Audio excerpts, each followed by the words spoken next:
अल्लज़ीन यत्तबिऊन अर्रसूल अन्नबिय्यल उम्मी। बड़े गौर से सुनिएगा, रात का वक्त है, मैं जान रहा हूं, हो सकता है आपकी आंखों में नींद भी हो, मगर आप गौर से सुनेंगे तो बड़ी पॉइंट की बातें इस आयत में आपको मिलेंगी। अल्लज़ीन यत्तबिऊन अर्रसूल अन्नबिय्यल उम्मी, जो लोग मेरे नबी की पैरवी करते हैं, मेरे नबी की इत्तिबा करते हैं, मेरे नबी के रास्ते पर चलते हैं। कौन सा नबी? अल्लज़ीन यत्तबिऊन अर्रसूल अन्नबी, जो रसूल भी हैं और जो नबी भी हैं। What is the difference between Nabi and रसूल? नबी और रसूल के बीच में अंतर क्या है, फर्क क्या है? नबी किसको कहते हैं, रसूल किसको कहते हैं? मोटी मोटी बात आप ये समझिए, अल्लाह के जितने पैगंबर आए सब नबी थे, मगर सब रसूल नहीं थे। रसूल उसको कहते हैं जो अलग शरीयत लेकर के आए, नबी उसको कहते हैं जो पिछली शरीयत को फॉलो करे, उसकी अलग से शरीयत ना। अऊज़ु बिल्लाहि मिनश शैतानिर रजीम, बिस्मिल्लाहिर रहमानिर रहीम।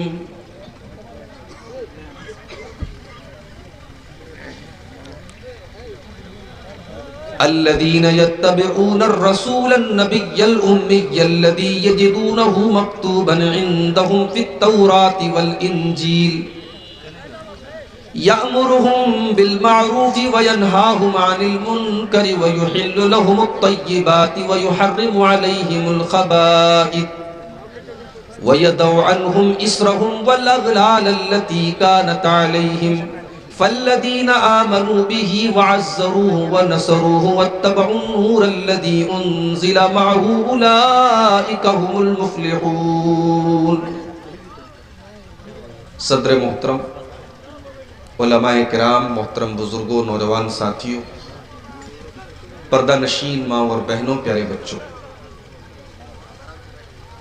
रात के तकरीबन 12:45 बज रहे हैं। सर्दियों का मौसम है, बहुत सारे लोग प्रोग्राम से जा भी चुके हैं, लेकिन बहुत सारे लोग अभी भी सर्दी के बावजूद जमे हुए हैं, बैठे हुए हैं। माए बहनें भी मौजूद हैं। जाहिर है सीमांचल के इलाकों में प्रोग्रामों की जो रिवायत रही है, फजर तक चलता है प्रोग्राम। आज का ये प्रोग्राम भी उसी सिलसिले का एक हिस्सा है और रात के 1 बजने के करीब हैं, फिर भी आप मौजूद हैं, ये बहुत बड़ी बात है। ये दिल में ईमान के जज्बे की दलील है, कुरान और सुन्नत से मोहब्बत की दलील है। अल्लाह ताला आपको इसी तरीके से कुरान और सुन्नत को सुनने की, समझने की और उस पर अमल करने की हम सबको अल्लाह ताला तौफीक अता फरमाए, आमीन। मेरे भाइयों, मैंने आपके सामने कुरान की जो आयत पढ़ी है, ये सूरतुल आराफ की आयत नंबर 157 है, 157।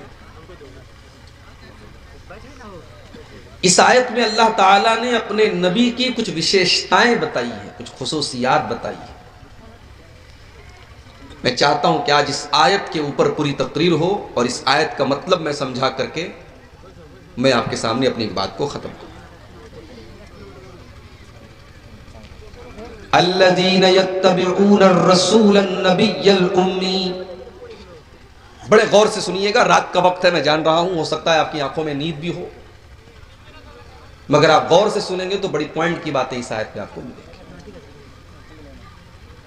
अल्लज़ीन यत्तबिऊन अर्रसूल अन्नबिय्यल उम्मी, जो लोग मेरे नबी की पैरवी करते हैं, मेरे नबी की इत्तिबा करते हैं, मेरे नबी के रास्ते पर चलते हैं।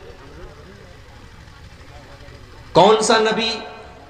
अल्लज़ीन यत्तबिऊन अर्रसूल अन्नबी, जो रसूल भी हैं और जो नबी भी हैं। What is the difference between Nabi and रसूल? नबी और रसूल के बीच में अंतर क्या है, फर्क क्या है? नबी किसको कहते हैं, रसूल किसको कहते हैं? मोटी मोटी बात आप ये समझिए, अल्लाह के जितने पैगंबर आए सब नबी थे, मगर सब रसूल नहीं थे। रसूल उसको कहते हैं जो अलग शरीयत लेकर के आए, नबी उसको कहते हैं जो पिछली शरीयत को फॉलो करे, उसकी अलग से शरीयत ना हो। हमारे नबी अल्लाह के नबी भी हैं और रसूल भी हैं। अल्लाह ने आपको अपना आखिरी नबी भी बनाया और अल्लाह ने आपको आखिरी शरीयत भी देकर के उतारा। आप एक ऐसी शरीयत लेकर के आए जिसने पिछली तमाम शरीयतों को मनसूख कर दिया। हमारे नबी के आने के बाद अब मूसा अलैहिस्सलाम की शरीयत भी नहीं चलेगी, ईसा अलैहिस्सलाम की शरीयत भी नहीं चलेगी, इब्राहीम अलैहिस्सलाम की शरीयत भी नहीं चलेगी, किसी नबी की शरीयत नहीं चलेगी। हमारे नबी जो शरीयत लेकर के आए ये लास्ट एंड फाइनल शरीयत है। इन्नद्दीन इंदल्लाहिल इस्लाम, अल्लाह तबारक व तआला के नजदीक अब अगर कोई दीन स्वीकार किया जाएगा, एक्सेप्ट किया जाएगा, कबूल किया जाएगा तो इस्लाम ही कबूल किया जाएगा। वमन यब्तगी गैरल इस्लाम दीनन फलन युक़बल मिन्हु, इस्लाम को छोड़ करके कोई और दीन पर चलने वाला अल्लाह की बारगाह में कामयाब नहीं हो सकता। पिछली शरीयतों में बहुत सारी चीजें जायज थी जो हमारी शरीयत के अंदर जायज नहीं है। हजरत यूसुफ अलैहिस्सलाम के सामने उनके माँ बाप ने सजदा किया, उनके 11 भाइयों ने सजदा किया। उनकी शरीयत में सजदा ताज़ीम के तौर पर, सम्मान के तौर पर, रिस्पेक्ट के तौर पर जायज था। अल्लाह के आखिरी नबी की शरीयत में सजदा करना किसी को जायज नहीं, अल्लाह को छोड़ करके। हमारी शरीयत में किसी को सजदा नहीं कर सकते, जितना भी सम्मान कर लें, रिस्पेक्ट कर लें, एहतराम कर लें, सजदा नहीं कर सकते, सर नहीं झुका सकते। वअन्नल मसाजिदा लिल्लाहि फला तदउ मअल्लाहि अहदा, सजदा सिर्फ और सिर्फ अल्लाह के सामने किया जाएगा, अल्लाह की बारगाह में किया जाएगा। किसी और को सजदा करना हमारी शरीयत में जायज नहीं है। माँ का बहुत बड़ा दर्जा है, माँ का बहुत बड़ा मकाम है। हमारे गैर मुस्लिम भाइयों के यहाँ माँ के पैर छूते हैं, हमारी शरीयत ने माँ के पैर छूने की इजाज़त नहीं दी। माँ की खिदमत करो, माँ की सेवा करो, माँ का ख्याल रखो, लेकिन माँ के आगे झुकने का और माँ के पैर छूने का इस्लाम के अंदर ही हो इजाज़त नहीं दी गई उसकी। तो हमारे नबी नबी भी हैं और रसूल भी हैं। आप जो शरीयत लेकर के आए हैं इसने पिछली तमाम शरीयतों को मनसूख कर दिया, कैंसिल कर दिया। अब शरीयत चलेगी कयामत तक तो आप ही की शरीयत चलेगी। उमर फारूक रजी अल्लाह तआला अन्हु तौरात का एक नुस्खा लेकर के अल्लाह के नबी के सामने पढ़ रहे हैं। दारमी के अल्फाज, अल्लाह के नबी का चेहरा गुस्से से लाल हो रहा है। उमर फारूक की नजरें तो उस किताब की तरफ है, वो अल्लाह के नबी का चेहरा नहीं देख रहे हैं। अबू बकर सिद्दीक ने फरमाया, सकिलत का सवाकिल या उमर, ऐ उमर तुझे खोने वालियां खो दे, तुझे गुम करने वालियां गुम कर दे, क्या तू अल्लाह के नबी का चेहरा नहीं देख रहा है? जब हजरत उमर ने नजरें उठा करके अल्लाह के नबी का तमतमाता हुआ चेहरा देखा, फौरन उस तौरात के नुस्खे को जमीन पर फेंक दिया और कहने लगे, रदीतु बिल्लाहि रब्बा व बि मुहम्मदिन रसूला व बिल इस्लाम दीना। ऐ अल्लाह के नबी, मैं अल्लाह को अपना रब मानता हूं, मैं इस्लाम को अपना दीन मानता हूं और मैं मोहम्मद सल्लल्लाहु अलैहि वसल्लम को अल्लाह का रसूल मानता हूं। अब जरा जुमला सुनो अल्लाह के नबी ने क्या कहा। आपने फरमाया कि ऐ उमर, उस अल्लाह की कसम जिसके हाथ में मेरी जान है, लौ काना मूसा हय्यन, अगर आज मूसा अलैहिस्सलाम भी जिंदा हो जाएं, व अदरक नबुवती, और मेरी नबूवत का जमाना मूसा अलैहिस्सलाम भी पा जाएं, मा वसिअहु इल्ला इत्तिबाई, तो मूसा अलैहिस्सलाम को भी मेरी पैरवी करनी पड़ेगी, उनको भी मेरी शरीयत पर चलना पड़ेगा। मेरे दौर में अगर मूसा भी आ जाए तो मूसा की शरीयत नहीं चलेगी। ओ लोगों, जब मूसा की शरीयत मेरे नबी की शरीयत के अंदर नहीं चल सकती, तुमने अपने बुजुर्गों की शरीयत को क्यों चलाना शुरू कर दिया? तुमने अपने बड़ों की शरीयत को क्यों चलाना शुरू कर दिया? तुमने अपने इमामों की शरीयत को क्यों चलाना शुरू कर दिया? रब का कुरान पढ़ा जाए, नबी का फरमान पढ़ा जाए और उसके बाद कोई कहे कि मेरे इमाम ने ये कहा, मेरे बुजुर्गों ने ये कहा, मेरे बड़ों ने ये कहा, इससे बढ़ के शर्म की बात और इससे बढ़ के अफसोस की बात क्या होगी? तो मेरा नबी नबी भी है और रसूल भी है। अल्लज़ीना यत्तबिऊन अर्रसूल अन्नबिय्यल उम्मी, मेरा नबी नबी भी है और मेरा नबी रसूल भी है और मेरा नबी उम्मी भी है। उम्मी किसको कहते हैं? उम्मी बना है उम से, उम के माने मां। मां के पेट से बच्चा निकलता है तो पढ़ लिख करके नहीं निकलता है, अनपढ़ होता है। अल्लाह के नबी उम्मी थे क्योंकि पूरे अरब के अंदर ज्यादातर लोग उम्मी थे, पढ़ना लिखना नहीं जानते थे, पढ़ने लिखने का शौक ही नहीं था। अल्लाह ने अपने आखिरी नबी को उम्मी क्यों बनाया? कुरान उठाओ, कुरान का 21वां पारा उठाओ, अल्लाह जवाब देता है वमा कुन्ता ततलू मिन क़ब्लिही मिन किताबिन वला तख़ुत्तुहु बियमीनिका इज़ल लर्ताबल मुब्तिलून। ऐ नबी, आप न तो कोई किताब पढ़ते थे, न आप एक लाइन लिख सकते थे। अगर आप पढ़ना लिखना जानते तो ये शक करने वाले, ये बातिल परस्त लोग, ये मुशरिक लोग, ये काफिर लोग आपकी नबूवत पर सवाल उठा देते। ये कहते ये तो पढ़े लिखे हैं, इन्होंने तौरात के अंदर पढ़ करके ये बात बताई है, इन्होंने इंजील के अंदर पढ़ करके ये बात बताई है। ऐ नबी, हमने आपको उम्मी बनाया, आपका कोई उस्ताद नहीं, आप किसी मदरसे में नहीं गए, आपने कलम चलाना नहीं सीखा, आपने लिखना नहीं सीखा, आपने पढ़ना नहीं सीखा, फिर भी आप अल्लाह का कुरान दुनिया को पढ़ पढ़ के सुनाएंगे। फिर भी आप नबी हैं और आप अपनी हदीसें पढ़ पढ़ के सुनाएंगे। दुनिया हैरत से देखेगी और सोचेगी इसको सिखाने वाला कौन है। तब दुनिया को पता चलेगा कि आपको सिखाने वाला आपका रब है। आप उम्मी थे मगर आप दुनिया के टीचर थे। मेरे नबी उम्मी थे, किसी मदरसे में नहीं गए, किसी टीचर के सामने आपने जानुए तलमुस तक नहीं किया, मगर आप सारी कायनात के टीचर थे, सारी कायनात के मुअल्लिम थे, गुरु थे आप। इसीलिए अल्लाह ने जब अपने नबी की खुसूसियात का तज़किरा कुरान में किया तो क्या फरमाया? वयुअल्लिमुहुमुल किताब वल हिकमा, मेरा नबी तुमको कुरान सिखाता है, मेरा नबी तुमको हिकमत की बातें सिखाता है, मेरा नबी टीचर है, मेरा नबी मुअल्लिम है, मेरा नबी तुमको किताब व हिकमत की तालीम देता है। मगर अफसोस, जिस नबी ने दुनिया को टीचिंग दी और तालीम दी और शिक्षा दी, उस नबी का कलमा पढ़ने वाले आज शिक्षा से दूर हैं, तालीम से दूर हैं।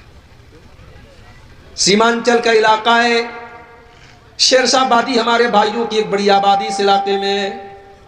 जा करके जरा रिपोर्टें देखो कि तालीम का तनासुब क्या है, तालीम का परसेंटेज क्या है। आज हमारी शेरशाह आबादी बिरादरी में तालीम का परसेंटेज बहुत कम है।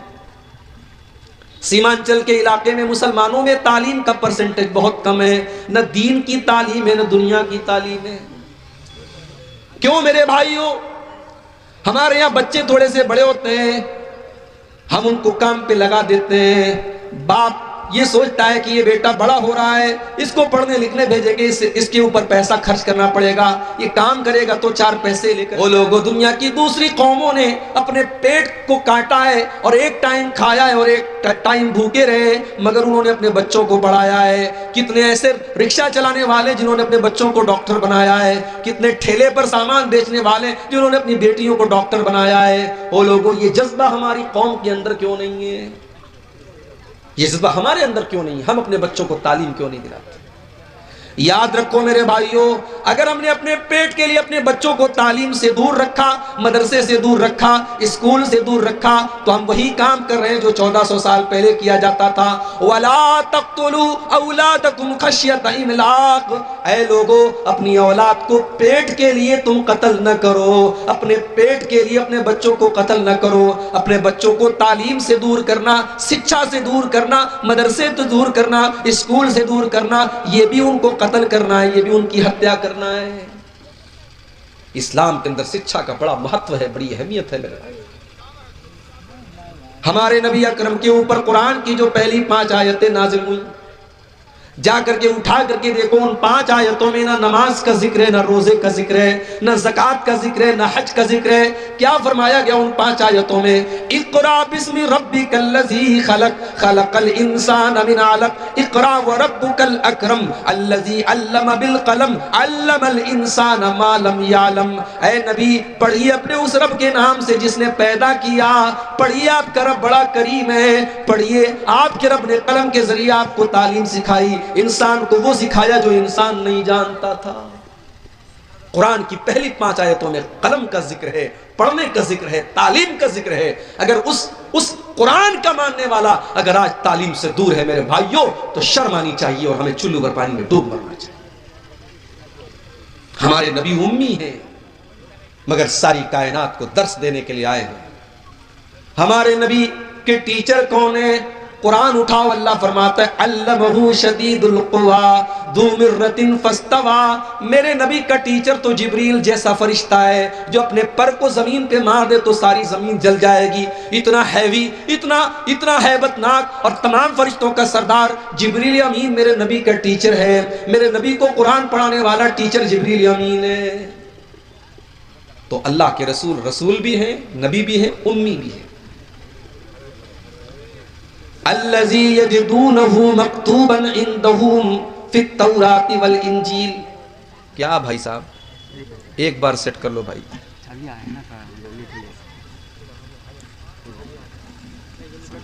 अल्लज़ी यजिदूनहु मक्तूबन इंदहुम फित तौरात वल इंजील। मेरे नबी का तज़किरा तुमको तौरात के अंदर मिलेगा जो यहूदियों की किताब है, इंजील के अंदर मिलेगा जो क्रिश्चियंस की किताब है। तौरात के अंदर तहरीफ कर दी गई, इंजील के अंदर चेंजिंग कर दी गई, मगर आज भी तौरात के अंदर अल्लाह के नबी का तज़किरा मौजूद है। आज भी इंजील के अंदर अल्लाह के नबी का तज़किरा मौजूद है। हमारे भारत में हमारे हिंदू भाइयों की जो किताबें हैं, हम नहीं कह सकते कि इन किताबों में कितना परिवर्तन किया गया, कितनी चेंजिंग की गई, मगर आज भी इन किताबों में हमारे नबी का तज़किरा मौजूद है।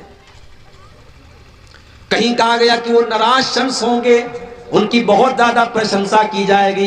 कहीं कहा गया उनका नाम मोहम्मद होगा, कहीं कहा गया कि महामद होगा, कहीं उनकी पैदाइश की तारीख बताई गई, कहीं ये बताया गया कि वो ऊंट की सवारी करेंगे, कहीं बताया गया उनकी 12 पत्नियां होंगी, कहीं बताया गया कि वो बुराक की सवारी करेंगे, कहीं उनके सहाबा का तज़किरा किया गया, कहीं उनकी खूबसूरती का तज़किरा किया गया। हमारे हिंदू भाइयों की किताबों में भी हमारे नबी का तज़किरा आपको मिलेगा।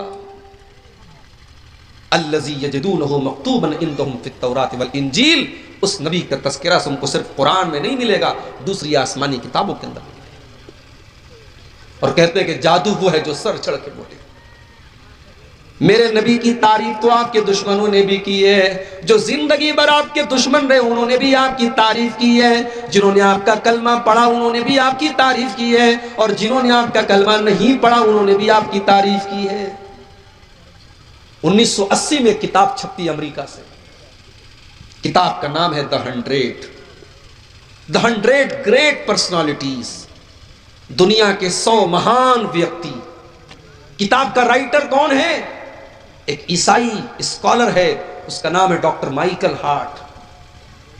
डॉक्टर माइकल हार्ट ने दुनिया के 100 महान व्यक्तियों के ऊपर एक किताब लिखी। वो ईसाई था, उसने ईसा अलैहिस्सलाम को 3 नंबर पर रखा, उसने गौतम बुद्ध को 14 नंबर पर रखा, उसने महावीर जैन को 99 नंबर पर रखा। उसने अपनी इस किताब में अगर पहले नंबर पर रखा और पूरी दुनिया की तारीख पढ़ने के बाद पहले नंबर पर रखने के लायक अगर उसको कोई इंसान नजर आया तो वो जनाब मुहम्मदुर रसूलुल्लाह सल्लल्लाहु अलैहि वसल्लम नजर आए। उसने अपनी इस किताब में नंबर 1 पर अल्लाह के नबी को रखा। उसकी किताब इंग्लिश में छपी, आज तो उर्दू में भी उसका ट्रांसलेशन हो चुका है, आपको मिल जाएगी। इंग्लिश में किताब छपी। किताब जब छपी तो बवाल हो गया। प्रेस में पूछा गया, प्रेस वालों ने पूछा, डॉक्टर साहब आप तो क्रिश्चियन आदमी हैं, आप तो ईसाई आदमी हैं, आपने ईसा अलैहिस्सलाम को 4थे नंबर पर क्यों रखा, आपने मोहम्मद साहब को पहले नंबर पर क्यों? डॉक्टर माइकल हार्ट ने जो जवाब दिया था वो आज भी उसकी किताब के मुकदमा के अंदर मौजूद है। उसने लिखा था, he was the only man in history who was the supremely successful on both the religious and secular levels. उसने कहा कि पूरी दुनिया की तारीख में पूरे दुनिया के इतिहास में, पूरे मानव इतिहास में मुझे अगर कोई ऐसी शख्सियत मिली जो मजहबी भी हो और सेकुलर भी हो, एक तरफ नमाज भी पढ़ रही हो और एक तरफ 4-4 बेटियों के बाप का भी फर्ज निभा रही हो और 9 बीवियों के शौहर का भी फर्ज निभा रही हो, एक अच्छा बाप भी हो, एक अच्छा शौहर भी हो, एक अच्छा कमांडर भी हो, एक अच्छा पॉलिटिशियन भी हो, एक अच्छा इंसान भी हो, अगर मैंने ऐसी कोई शख्सियत देखी है तो सिर्फ और सिर्फ जनाब मोहम्मद रसूलुल्लाह सल्लल्लाहु अलैहि वसल्लम की देखी है। इसलिए मैं मजबूर हूं, मैंने नंबर 1 पर अगर रखा है तो अल्लाह के नबी को रखा है। ये मेरे नबी की शान है मेरे भाई। अल्लज़ी यजदूनहु मक्तूबन इंदहुम फित तौरात वल इंजील, मेरे नबी का तज़किरा तुमको तौरात के अंदर मिलेगा, तुमको इंजील के अंदर मिलेगा। बुखारी के अल्फाज है, अल्लाह के नबी का तौरात के अंदर तज़किरा कैसा था। सहाबी कहते हैं कि तौरात के अंदर जब हमने पढ़ा तो अल्लाह के नबी के बारे में लिखा था, लैसा बिफ़ज़्ज़िन वला गलीज़िन वला सख़ाबिन फिल अस्वाक़, कि आखिरी नबी ऐसे होंगे कि उनके मिजाज में कठोरता नहीं होगी, सख्ती नहीं होगी, उनके मिजाज में नरमी होगी, उनकी जुबान के अंदर मिठास होगी। वला सखाबिन फिल अस्वाक, वो बाजारों में चिल्लाने वाले, चीखने वाले बाजारू लोगों की तरह नहीं होंगे। ला यदफउ सय्यअत बिस्सय्या, वो बुराई का बदला बुराई से नहीं देंगे। वलाकिन याफू व यस्फू, वो अपने दुश्मन की खताओं को भी माफ कर देंगे, अपने शत्रु को, अपने दुश्मन को भी माफ कर देंगे। तो उस नबी का तज़किरा तुमको तौरात के अंदर भी मिलेगा और उस नबी का जिक्र तुमको इंजील के अंदर भी मिलेगा। यामुरुहुम बिल मारूफ, वो नबी तुमको नेकियों का हुक्म देंगे। वयनहाहुम अनिल मुनकर, तुमको बुराइयों से रोकेंगे। ये नबी का 2 काम है, ये नबी का भी काम है और नबी के मानने वालों का भी काम है। नेकी का हुक्म देंगे, बुराई से रोकेंगे। वो शराब से मना करेंगे, वो खुद शराब नहीं पिएंगे। वो जिना से मना करेंगे, खुद जिना नहीं करेंगे। वो हराम खोरी से मना करेंगे, खुद हराम काम नहीं करेंगे। मेरे प्यारे साथियों, होना तो ये चाहिए था कि शराब बंदी का अभियान हम चलाते। ये बिहार गवर्नमेंट का काम नहीं था, ये तो मुसलमान का काम था। होना तो ये चाहिए था मुसलमान की बस्तियों में कहीं शराब की दुकान नजर ना आए और शराब के अड्डों पर कहीं मुसलमान नजर ना आए, क्योंकि जितना शराब को आपके मजहब में हराम करार दिया गया और जितने सख्त जुमले आपके मजहब में कहेंगे उतने किसी और मजहब में नहीं कहेंगे। जरा आप वो हदीस उठाइए, सुनन नसई के अंदर ये हदीस मौजूद है। उस्मान गनी रजी अल्लाह तआला अन्हु की हदीस है। कहते हैं कि वो लोगों, शराब से बचो, ये उम्मुल खबाइस है, ये तमाम बुराइयों की जड़ है, ये तमाम गंदगियों की जड़ है। पिछले जमाने में अल्लाह का एक नेक बंदा था जो बहुत नेक आदमी था, बड़ा मुत्तकी था, बड़ा जाहिद था। एक फाहिशा औरत ने, एक बदचलन औरत ने अल्लाह के उस नेक बंदे को अपने जाल में फंसाने के लिए एक साजिश चली, एक चाल चली। उसने अपनी एक लौंडी को भेजा। लौंडी आई, कहने लगी, हजरत मेरी मलका ने आपको बुलाया है, कोई मसला आ गया है, कोई मामला आ गया, आपको गवाही देना है।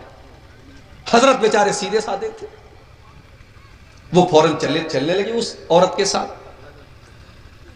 सुनन नसई की रिवायत है, अल्लाह का वो नेक बंदा जब उस लौंडी के साथ चलने लगा, जाने लगा, जब वो घर के अंदर दाखिल हुई, उसने घर के अंदर जाते ही दरवाजा बंद कर दिया और अंदर गई, एक और दरवाजा बंद कर लिया और अंदर गई, एक और दरवाजा बंद कर लिया।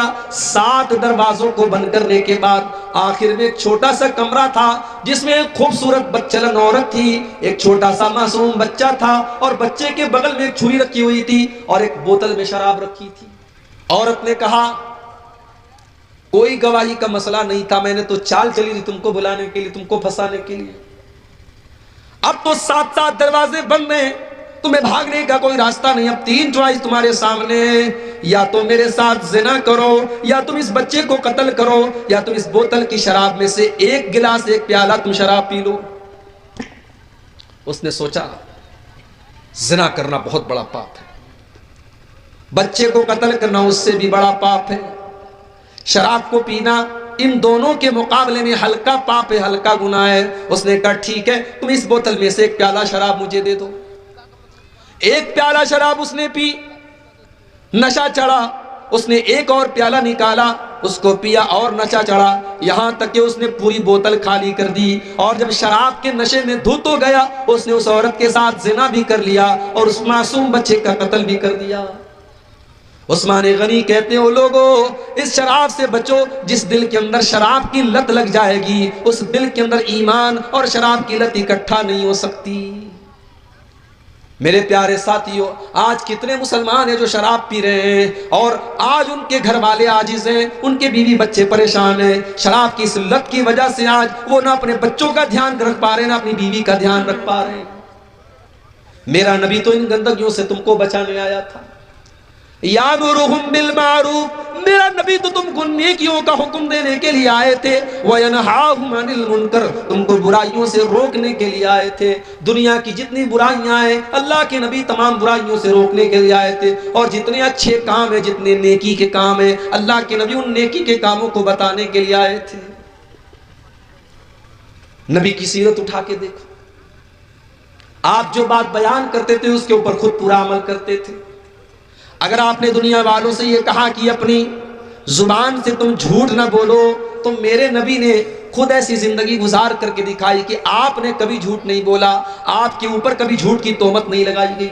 आपने अगर लोगों को ईमानदारी का सबक दिया, तो मेरे नबी ने पूरी जिंदगी ईमानदारी की गुजारी। अगर आपने लोगों को वादा पूरा करने की शिक्षा दी, तो मेरे नबी ने कभी वादा खिलाफी नहीं की।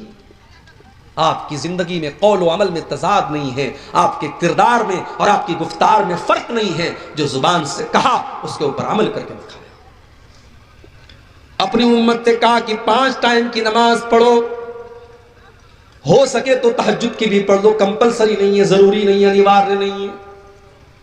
अपनी उम्मत ने कहा कि 5 टाइम की नमाजें पढ़ो। और मेरे नबी का हाल ये था कि रात रात भर तहज्जुद पढ़ा करते थे और इतने लंबे लंबे क़याम किया करते थे कि आपके पाँव में सूजन आ जाया करती थी। और कभी अम्मा आयशा अगर पूछ बैठती थी कि अय अल्लाह के नबी, आपको इतनी इबादत करने की क्या जरूरत है, तो अल्लाह के प्यारे नबी फरमाते थे, अफला अकूनु अब्दन शकूरा, अय आयशा, क्या मैं अपने रब का शुक्रगुजार बंदा न बनूं। तो मेरा नबी नेकियों का हुक्म देता है और बुराइयों से रोकता है। वयुहिल्लु लहुमुत तय्यिबात, और मेरे नबी तुमको पाक चीजों को हलाल करते हैं तुम्हारे लिए। वयुहर्रिमु अलैहिमुल खबाइस, और नापाक और गंदी चीजों को तुम्हारे लिए हराम करते हैं। मेरे प्यारे भाइयों, अल्लाह के नबी की जो शरीयत लेकर के आप आए, वो शरीयत कितनी प्यारी शरीयत है। हम जितनी हलाल चीजें, हमारे जितने खाने के लायक चीजें वो हम खा सकते हैं, और जितनी हराम चीजें वो हमको नहीं खाना है। जानवर तो बकरा भी है, बकरी भी है, और जानवर कुत्ता भी है। बकरा बकरी हलाल है, कुत्ता हराम है। खाने वाले कुत्ते को भी खाते हैं, सूअर को भी खाते हैं, मगर हमें सूअर को देख करके घिन आती है, कुत्ते को देख करके घिन आती है। हमें लगता है कि ये खबीस जानवर है, ये नापाक जानवर है। ये हलाल होता तो कितनी मुश्किल होती। अल्लाह के नबी जो शरीयत लेकर के आए, उसमें कोई गंदी और खबीस चीज हमारे लिए हलाल नहीं की गई और कोई पाक चीज हराम नहीं की गई। जितनी पाक चीजें वो हलाल है और जितनी खबीस और नापाक चीजें वो हराम है।